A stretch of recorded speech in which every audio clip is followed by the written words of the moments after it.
Hoje a gente vai conversar a respeito das características e dos sinais do TDAH que estão no DSM-5. Como é que eu identifico se realmente tem sinais ali de TDAH? Tem algum sinal que é específico da hiperatividade, da desatenção? Fica comigo que a gente vai conversar sobre isso hoje. Olá mundo, eu sou a Marina, eu sou pedagoga e pós-graduanda em neuropsicopedagogia. Aqui no canal eu falo de autismo, TDAH e outras questões relacionadas a isso. Se você gosta desse tipo de vídeo, já se inscreve aqui no canal, ativa o sininho para não perder os vídeos e deixa um like para mim. Hoje eu trouxe uma escala de avaliação para TDAH, a SRS-18. Essa foi uma das escalas que a primeira psicóloga que fez a avaliação no TEL solicitou para a gente responder. A gente faz nessa escala marcações que dão uma resposta mais clara a respeito de indicativos do TDAH. Importante ressaltar, nunca utilize escalas e testes de internet para se autodiagnosticar. Não é assim que funciona. Como é que a gente vai avaliar? Existe um número de itens específico que ele vai demonstrar se existe uma possibilidade de TDAH do tipo desatento, do tipo hiperativo impulsivo e até combinado, a depender do resultado dessas coisas que eu vou falar aqui, que eu vou ler para vocês agora. Esse é um questionário útil para a gente avaliar os critérios A, segundo o DSM. Além dos critérios A, que são os sinais, né, essas características, a gente também tem outros 4 critérios que eu vou falar para você agora. Critério B, alguns desses sintomas devem estar presentes precocemente. Antes dos 12 anos, a pessoa já tem que ter apresentado essas características que a gente vai falar agora.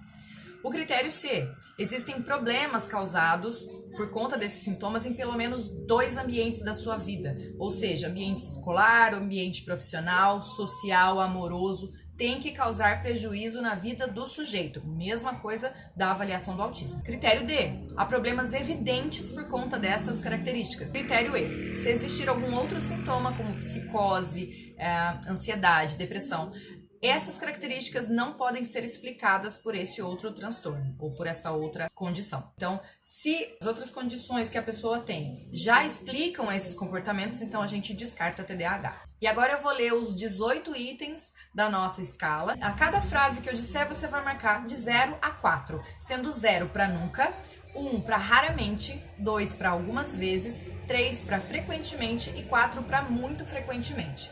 Faça uma análise em relação aos últimos 6 meses para responder essas questões. É importante que você some as suas perguntas da parte A e da parte B separadas, que depois a gente vai falar sobre isso.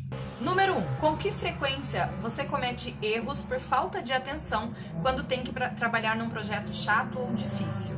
Então aqui você vai pensar, se o projeto é chato, um trabalho é demorado, você acha que o trabalho é muito difícil, qual é a frequência que você vai cometer erros por conta disso? Porque está demorando muito, porque tem muitos detalhes. Qual é a frequência que você comete erros? Nunca, raramente, algumas vezes, frequentemente ou muito frequentemente. Anota aí. Número 2. Com que frequência você tem dificuldade para manter a atenção quando está fazendo um trabalho chato ou repetitivo?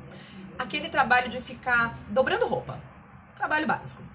Quantas vezes, com que frequência você tem dificuldade de manter a atenção? Quantas vezes você vai fazer uma pausa no meio desse trabalho que é repetitivo?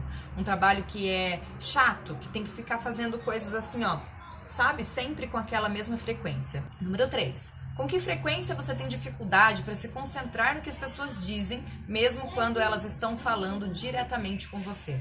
Se alguém está conversando com você diretamente, qual é a frequência que você tem dificuldade em manter o foco no que essa pessoa está falando? Quando você percebe, você fala, ai, peraí, fala de novo que eu não escutei nada direito, eu me perdi aqui em outros pensamentos. Qual é a frequência que isso acontece? Número 4. Com que frequência você deixa um projeto pela metade depois de já ter feito as partes difíceis? Você fez as partes difíceis de um projeto, elaborou tudo, pesquisou tudo, e agora você só precisa sistematizar, só precisa arrumar aquele trabalho de escola, só precisa redigitar ali e fazer direitinho. Qual é a frequência que você desiste desses projetos no meio do caminho? Eu vou dar um exemplo aqui do que a gente vê muito em casa. O Theo, ele pega muito papelão, aí pega giz, lápis de cor. Ele tem uma ideia fantástica, ele vai fazer um projeto, vai desenhar um negócio, na cabeça dele teve um monte de coisa. E aí ele começa a fazer, recorta, cola, aí no meio do caminho tá sendo muito demorado, entendeu? Para sair o resultado daquele projeto que ele tinha idealizado. Então ele larga, ele desiste. Ou você começa a criar alguma coisa e depois de um certo tempo, já deu, não quero mais, desiste. Larga todos os projetos pelo meio do caminho. Com que frequência isso acontece? Número 5. Com que frequência você tem dificuldade para fazer um trabalho que exige organização? isso também vai de encontro com a última que a gente falou. Você precisa se organizar antes de começar a fazer o trabalho. Vai fazer um bolo, você vai fazer um mise en place.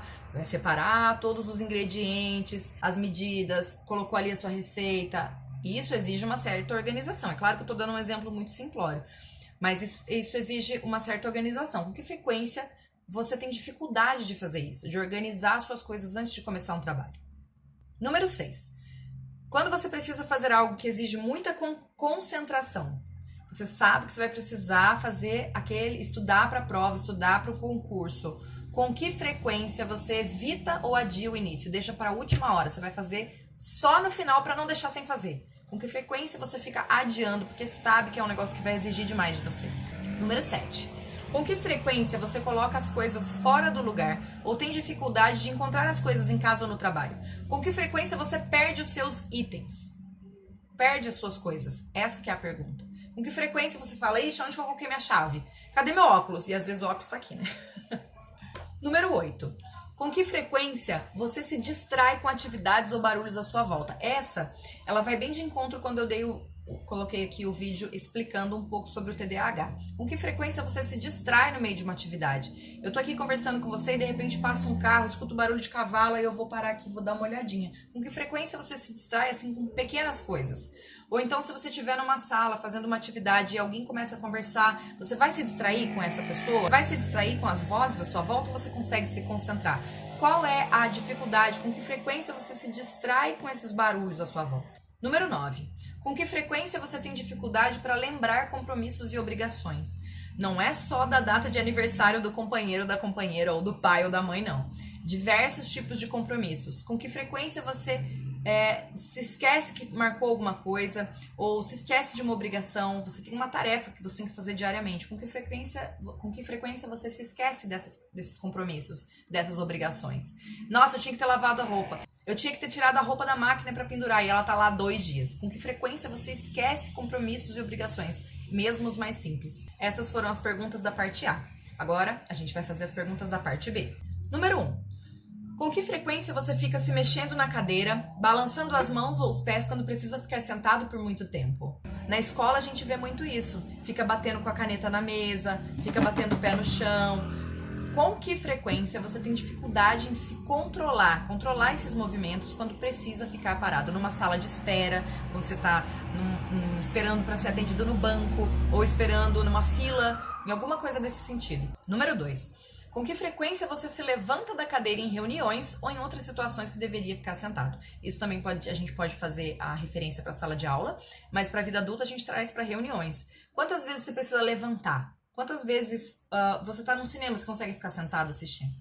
Quantas vezes você precisa se levantar no meio de uma atividade, sair do seu lugar, ter esse movimento, sair dessa situação de inércia? Quantas vezes você sente essa necessidade? 4. Com que frequência você tem dificuldade para sossegar e relaxar quando tem tempo livre para você? Quando você tem um tempo livre, você consegue relaxar? Consegue só deitar na cama, ficar relaxado, colocar um filme talvez, assistir uma série? Ou você precisa estar sempre em movimento, fazendo muitas coisas, muitas atividades, seja motora ou seja mental, planejando coisas, está sempre pensando o que eu vou fazer amanhã, o que eu vou fazer depois de amanhã? Número 5. Com que frequência você se sente ativo demais e necessitando fazer coisas como se tivesse com o motor ligado? Você não consegue ficar parado, porque você sente que seu corpo precisa estar em movimento. Número 6. Com que frequência você se pega falando demais em situações sociais? Você não sabe a hora de parar de falar, você não sabe a vez de trocar a vez de fala com a outra pessoa. Percebe que você está falando demais sobre a sua vida, falou demais coisas até íntimas, particulares, contou coisas que não precisava ter contado, falou de assuntos que não precisavam ser ditos naquele momento. Com que frequência você se pega fazendo isso? Número 7. Quando você está conversando, com que frequência se pega terminando as frases das outras pessoas antes delas? Sabe quando a gente está falando uma coisa e a outra pessoa vai e completa o que você falou antes de você terminar? Isso. Sem perceber, você acaba completando. Você não deixa a outra pessoa concluir um raciocínio. Um impulso que você não consegue controlar. A pessoa está falando com você e você já deduz o que é a resposta, ou você faz uma pergunta e você mesmo já dá a resposta. Número 8. Com que frequência você tem dificuldade de esperar nas situações em que cada um deveria esperar a sua vez?